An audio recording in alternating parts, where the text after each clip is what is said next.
السلام علیکم۔ آج کی اس ویڈیو میں ہم دیکھیں گے کہ حضرت عائشہ صدیق رضی اللہ تعالیٰ عنہ پر کس طرح بہتان لگایا گیا تھا اور اللہ تعالیٰ نے وحی کے ذریعے قرآنی آیت نازل کی تھی۔ تو چلیے اس ویڈیو کو شروع کرتے ہیں۔ اتنی پاک باز، شرم و حیا کی پی کر امت کی ہمدرد، غم گسار خاتون جنت کو بھی بدبخت منافقین کی ریشہ دانیوں اور سازشوں کا سامنا کرنا پڑا۔ 5 ہجری ماہ شعبان میں سید المرسلین صلی اللہ علیہ وسلم لشکر اسلام لے کر نجد کی طرف روانہ ہوئے۔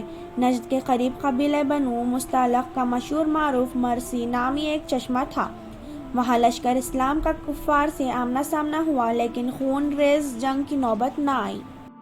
اس دفعہ لشکر اسلام میں منافقین کی بہت بڑی تعداد شریک ہوئی۔ اس سفر میں رسول اقدس صلی اللہ علیہ وسلم کی ہمراہ سیدہ عائشہ صدیق رضی اللہ عنہا تھی۔ اس وقت ان کی عمر صرف 14 برس تھی، جسم دبلا پتلا تھا۔ سفر پر روانہ ہوتے وقت اپنی بہن اسماء رضی اللہ عنہا سے ہار لے کر پہن رکھا تھا۔ ہار کی لڑیاں بہت کمزور تھی۔ واپسی پر لشکر نے ایک جگہ پڑاؤ کیا۔ سیدہ عائشہ قضائے حاجت کے لیے قدر سے دور چلی گئی۔ واپس آنے لگی تو اچانک دیکھا کہ گلے میں ہار نہیں، وہیں ڈھونڈنا شروع کر دیا، جس سے واپسی میں دیر ہو گئی۔ تلاش بسیار کے بعد ہار تو مل گیا، لیکن لشکر وہاں سے روانہ ہو چکا تھا۔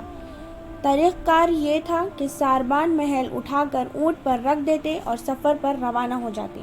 چونکہ سیدہ عائشہ صدیق رضی اللہ کے دبلے پتلے بدن کی وجہ سے اٹھاتے وقت ساربان کو اس بات کا احساس نہیں ہوا کہ وہ محمول میں موجود نہیں ہے۔ اس نے حسب معمول محمول کو اٹھایا، اونٹ پر رکھا اور چل دیا۔ سیدہ عائشہ صدیق رضی اللہ عنہا پڑاؤ کی جگہ پہنچے تو وہاں کسی کا نام و نشان نہیں تھا۔ دل میں خیال آیا، جب قافلے والے اگلی منزل پر مجھے نہیں پائیں گے تو لینے کے لیے واپس آ جائیں گے۔ اسی خیال میں چادر اوڑھ کر وہیں لیٹ گئے۔ جب صبح نمودار ہوئی تو صفوان بن معطل وہاں پہنچے۔ ان کے ذمہ کام ہی یہی تھا کہ یہ لشکر کے پیچھے پیچھے رہیں گے اور گری پڑی چیزوں کو اٹھا کر لیا کرے۔ انہوں نے دیکھا کہ کوئی میدان میں چادر اوڑھے ہوئے لیٹا ہوا ہے۔ قریب آئے اور انا اللہ پڑھتے ہوئے اپنا اونٹ بٹھا دیا۔ آواز سن کر سیدہ عائشہ صدیق رضی اللہ تعالیٰ عنہا بیدار ہوئے اور اونٹ پر سوار ہو گئے۔ صفوان نے اونٹ کی مہا پکڑی اور پیدل چل دیے۔ اگلی منزل پر دوپہر کے وقت لشکر اسلام نے پڑاؤ کیا تھا کہ صفوان بن معطل رضی اللہ عنہ اونٹ کی مہار پکڑے ہوئے وہاں پہنچ گئے۔ قافلے میں شامل سب لوگوں کے سامنے سیدہ عائشہ صدیق رضی اللہ عنہ اونٹ سے نیچے اترے۔ صرف اتنی سی بات تھی جس کو منافقین کی سازش اور ریشہ دوانی نے بتنگڑ بنا دیا۔ دوران سفر بعض اوقات اس قسم کے واقعات پیش آیا جایا کرتے ہیں، لیکن منافقوں کے سردار عبداللہ بن ابی سلول نے موقع کو غنیمت جانتے ہوئے اپنے قبض باطن کا اظہار کرتے ہوئے سیدہ عائشہ صدیق کے خلاف کیچڑ اچھالنا شروع کر دیا۔ یہ بات پورے مدینے میں پھیلا دی گئی کہ نعوذ باللہ سیدہ عائشہ پاکیزہ نہیں رہے، ان کا کردار مشکوک ہو گیا ہے۔ رسول اقدس صلی اللہ علیہ وسلم یہ صورتحال دیکھ کر بہت پریشان ہوئے، لیکن سیدہ عائشہ صدیق رضی اللہ عنہا کو اس گھناؤنی سازش کا کوئی پتہ نہیں تھا۔ ایک روز رات کے وقت مستح کی بوڑھی والدہ کے ہمراہ باہر تشریف لے جا رہی تھی کہ اسے ٹھوکر لگی تو اس نے مستح کو برا بھلا کہا۔ سیدہ عائشہ نے کہا، بڑے تعجب کی بات ہے، آپ ایک بدری صحابی کے خلاف ناز بیاں کلمات استعمال کر رہی ہیں۔ اس نے کہا کہ آپ کو معلوم نہیں کہ وہ کس گھناؤنی سازش کے ملوث ہے؟ پھر ساری داستان سیدہ عائشہ صدیق رضی اللہ عنہا کو سنا دی۔ اپنے متعلق ناز بیاں کلمات سن کر ان کے اوسان قطع ہو گئے۔ وہیں سے واپس گھر لوٹ آئے، زار و قطار رونا شروع کر دیا۔ اچانک غموں کا پہاڑ ایسا ٹوٹا کہ آنسو تھمنے کا نام ہی نہ لیتے۔ آپ کی غمسار، شفیق اور ہمدرد ماں نے ہر چند دلاسا دیا کہ تم اپنے خاوند کی چونکہ چہیتی بیوی ہو، اس لیے تمہارے خلاف یہ سازش سوچی سمجھی سکم کی تحت تیار کی گئی ہے۔ بیٹی صبر کرو، جلدی حالات درست ہو جائیں گے۔ حضرت صدیق اکبر رضی اللہ عنہ نے بھی دلاسا دیا، لیکن شرم و حیا کی پیکر کو پل بھر کے لیے چین نہیں آ رہا تھا۔ وہ دل گرفتہ تھی۔ ان کے وہم و گمان میں بھی نہ تھا کہ زندگی میں ایسے دن بھی آ سکتے ہیں۔ اسی دوران حضرت عائشہ رضی اللہ عنہا رسول اللہ صلی اللہ علیہ وسلم کے ہاتھ سے اپنے والد محترم کے گھر قیام پذیر ہو گئے۔ ایک دن دونوں ماں باپ اپنی نور چشم کے پاس بیٹھے تسلی دے رہے تھے کہ رسول اقدس صلی اللہ علیہ وسلم تشریف لے آئے۔ آپ نے نہایت شفقت بھرے انداز سے فرمایا، عائشہ، اگر کوئی غلطی ہو گئی ہے تو توبہ کر لو، اللہ معاف کرنے والا ہے۔ سیدہ عائشہ رضی اللہ عنہا کی آنکھوں سے ایک دم آنسو خشک ہو گئے۔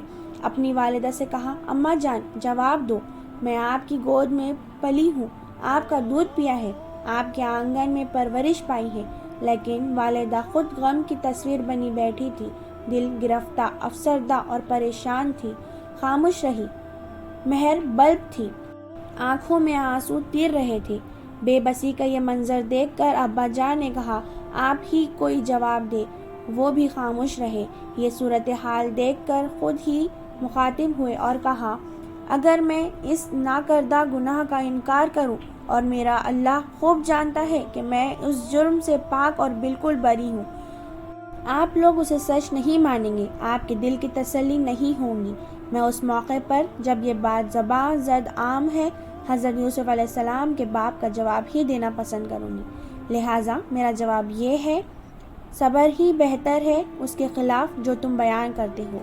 حضرت عائشہ بیان کرتی ہے کہ میں نے بہت سوچا کہ ذہن میں یوسف علیہ السلام کے والد حضرت یعقوب علیہ السلام کا نام مستحضر ہو جائے، لیکن غم کی وجہ سے ذہن پر دباؤ اتنا تھا کہ فکر بسیار کے باوجود یہ نام ذہن میں نہ آ سکا۔ یہ گفتگو ہو ہی رہی تھی کہ سید المرسلین پر وحی نازل ہونا شروع ہو گئی۔ وحی کا سلسلہ ختم ہوا تو آپ نے مسکراتے ہوئے سر اٹھایا۔ آپ کی پیشانی پر پسینے کے قطرے موتیوں کی طرح چمک رہے تھے۔ آپ نے یہ آیت تلاوت کرنا شروع کر دی، جو لوگ یہ بہتان گھڑ لائے ہیں وہ تمہارے ہی اندر کا ایک ٹولہ ہے۔ اس واقعے کو اپنے حق میں شر نہ سمجھو، بلکہ یہ بھی تمہارے لیے خیر ہی ہے۔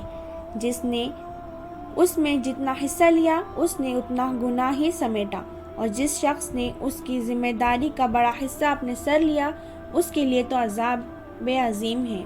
جس وقت تم لوگوں نے اسے سنا تھا اس وقت کیوں نہ مومن مردوں اور مومن عورتوں نے اپنے آپ سے نیک گمان کیا، اور کیوں نہ کہہ دیا کہ یہ صریح بہتان ہے۔ وہ لوگ اپنے الزام کے ثبوت میں 4 گواہ کیوں نہ لائے جبکہ وہ گواہ نہیں لائے ہیں۔ اللہ کے نزدیک وہی جھوٹے ہیں۔ اگر تم لوگوں پر دنیا اور آخرت میں اللہ کا فضل اور رحم نہ ہوتا تو جن باتوں میں تم پڑ گئے تھے ان پر تمہیں بہت عذاب تھا۔ غور کرو، تم اس وقت کیسی سخت غلطی کر رہے تھے جبکہ تمہاری ایک زبان سے دوسری زبان جھوٹ کو لیتی چلی جا رہی تھی، اور تم اپنے منہ سے وہ کچھ کہے جا رہے اس کے متعلق تمہیں کوئی علم نہ تھا، تم اسے ایک معمولی بات سمجھ رہے تھے، حالانکہ اللہ کے نزدیک یہ بڑی بات تھی۔ کیوں نہ تم نے یہ سنتے ہی یہ کہہ دیا کہ ہمیں ایسی بات زبان سے نکالنا زیب نہیں دیتا۔ سبحان اللہ، یہ تو ایک بہتان عظیم ہے۔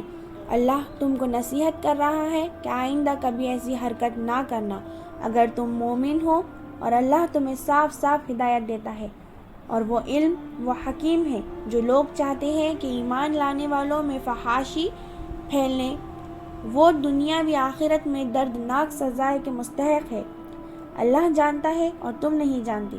اگر اللہ کا فضل اور رحم و کرم تم پر نہ ہوتا اور یہ بات نہ ہوتی کہ اللہ بڑا شفیق و رحیم ہے، تو یہ چیز جو تمہارے اندر پھیلائی گئی ہے بدترین نتائج دکھا دیتی۔ اے لوگو جو ایمان لائے ہو، شیطان کے نقش قدم پر نہ چلو۔ اس کی پیروی جو کوئی کرے گا وہ تو اس سے فحش اور بدی کا ہی حکم دے گا۔ اگر اللہ کی فضل اور کرم تم پر نہ ہوتا تو تم میں کوئی شخص پاک نہ ہو سکتا مگر اللہ ہی ہے، جسے چاہتا ہے پاک کر دیتا ہے۔ اللہ سننے والا جاننے والا ہے۔ حضرت صدیق اکبر رضی اللہ اور ماں ام رومان رضی اللہ نے اپنی لخت جگر نور چشم کی شان میں قرآنی آیت سن کر مسرت و شادمانی کا اظہار کرتے ہوئے کہا، عائشہ اٹھو، اپنے سرتاج کا شکریہ ادا کرو۔ ام المومنین حضرت عائشہ صدیقہ رضی اللہ عنہا نے برجستہ کہا، میں تو اپنے اللہ کا شکر ادا کروں گی جس نے میری شان میں قرآنی آیت نازل کی جو قیامت تک تلاوت کی جائیں گی۔ رسول اقدس صلی اللہ علیہ وسلم نے محبت بھرے انداز میں فرمایا، عائشہ خوش ہو جاؤ، اللہ نے تجھے بری کر دیا ہے۔ یہ حادثہ واقع افق کے نام سے تاریخ اسلام میں مشہور ہوا۔ جزاک اللہ۔